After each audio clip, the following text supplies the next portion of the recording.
Good morning friends, I hope आप सब बहुत अच्छे से होंगे। दैनिक रोजगार समाचार डेली करंट अफेयर्स के इस सेशन में आप सबका एक बार फिर से हार्दिक स्वागत, खैर मकदम, मोस्ट वेलकम। दोस्तों, उत्तर प्रदेश के मुख्यमंत्री योगी आदित्यनाथ सभी विभागों में रिक्त पड़े पदों को भरने के लिए बेचैन हैं। उन्होंने मीटिंग कर सभी विभागों से अपने यहाँ रिक्त पदों का ब्यौरा भेजते हुए उन्हें जल्द से जल्द पुर करने की बात कही है। इसी क्रम में लोकसभा चुनाव से पहले शिक्षा विभाग में भी जो रिक्त पद पड़े हुए हैं उनको भरने की कवायद तेज कर दी गई है। अब अगर बात की जाए कि लोकसभा चुनाव से पहले शिक्षा विभाग में जो शिक्षकों के पद रिक्त हैं वो कैसे पूरे किए जा सकते हैं, चूँकि उत्तर प्रदेश सहायता प्राप्त माध्यमिक विद्यालय और एडेड डिग्री कॉलेज के अंदर जो भर्ती है वो उत्तर प्रदेश शिक्षा सेवा चयन आयोग के माध्यम से की जानी है।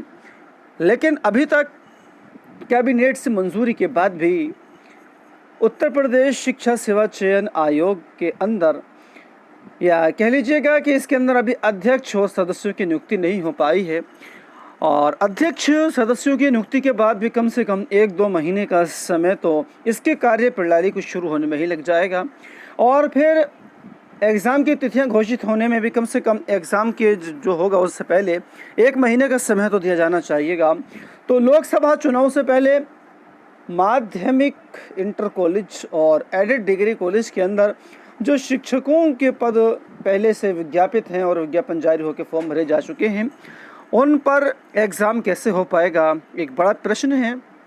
लेकिन एक बात जो थोड़ा तसल्ली दे सकती है वो ये है कि उत्तर प्रदेश लोक सेवा आयोग से लगभग 11,000 के समथिंग एलटी और जीआईसी लेक्चरार के पद जो हैं वो अधियाचित हैं, रिक्त हैं। उन पर अधियाचन भेजा जा चुका है और शासन से जो उसके अंदर किसी तरह की विसंगति है समकक्ष अर्हता को लेकर के, उसका समाधान करते हुए यथाशीघ्र विज्ञापन जारी किया जा सकता है। तो लोकसभा चुनाव से पहले एलटी जीआईसी में वैकेंसी आने की पूरी उम्मीद है। और बाकी की बात इस नोटिस के अंदर या इस न्यूज़ के अंदर हम करने वाले हैं। लोकसभा चुनाव से पहले रिक्त पद भरने की ये तैयारी, 15 दिन में विभागों से रिक्तियों का प्रस्ताव भेजने का दिया है निर्देश।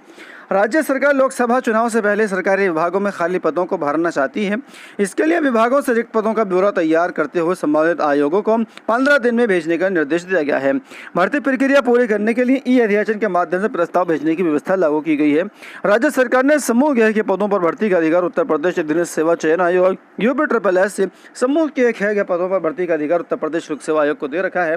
प्राइमरी से लेकर के डिग्री कॉलेज तक में भर्ती शिक्षा सेवा चयन आयोग के माध्यम से कराई जाएगी।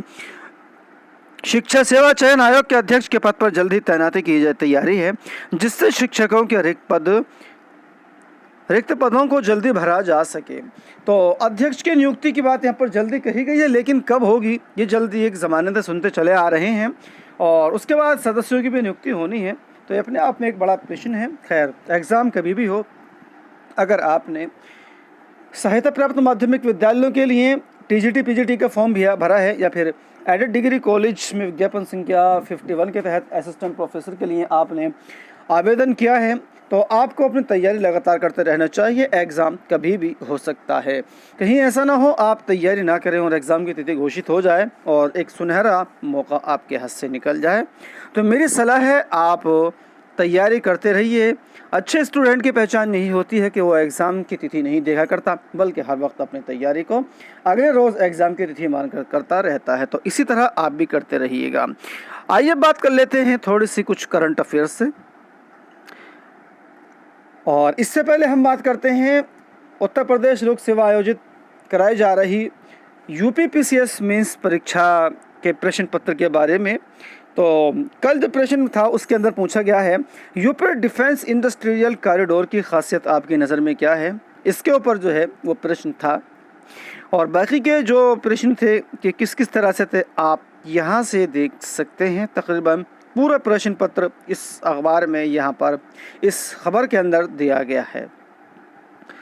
और अगर आप प्राथमिक या उच्च प्राथमिक विद्यालय की मान्यता लेने जा रहे हैं तब आपको 500 वर्ग मीटर खेल का मैदान ले लेना चाहिए, तभी आपको मान्यता मिल पाएगी। महिला आरक्षण अब बन चुका है कानून। नारी शक्ति वंदन अधिनियम पर राष्ट्रपति के हस्ताक्षर हो गए हैं और महिला आरक्षण का ये जो बिल था, नारी शक्ति वंदन अधिनियम, अब कानून बन चुका है।